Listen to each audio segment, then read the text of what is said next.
Stresoti mentalitetот najголеми непријатели на здравјето на жителите од Истокот.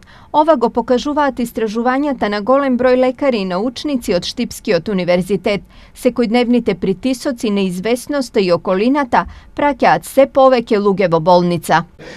Како со сето ова ќе се справиме? Како сите овие негативни појави во општеството, пресликани преку постојано бркање на услови за поголеми профити, поголема заработувачка, постојана изложеност на притисок на вработените и на населението, дали ќе останат на вработното место или нема да останат, мобинзите, уцените, заканите, дали сето тоа ќе произведе здрава популација и како ќе се одрази врз здравието на населението, верувајте дека сето тоа негативно ќе се одрази. Од друга страна, сиромаштијата, ниското ниво на образование и нискиот стандард состојбата дополнително ја комплицираат.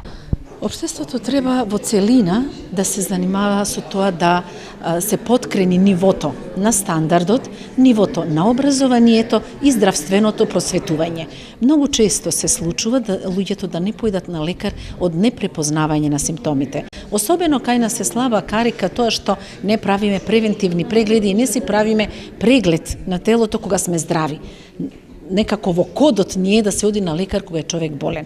Затоа тука иматичните лекари си имаат своја улога голема, за да можат да си ги следат пациентите, бидејќи тие најдобро ги познаваат не само како пациенти, туку во контекст на целото семејство. Поради ова неопходни се итни реформи во образованието и во здравството. Мојата генерација од 70-тите години е исчезната. Овие од 80-тите години од минатиот век се изгубена генерација.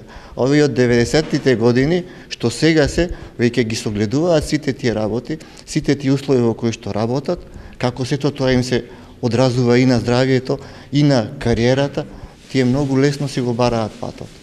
Ние ќе имаме само гериатриски центри. Ова меѓу другото беше кажано на научната конференција организирана од страна на Медицинскиот факултет од Штип, на која учествуваа над 120 учесници.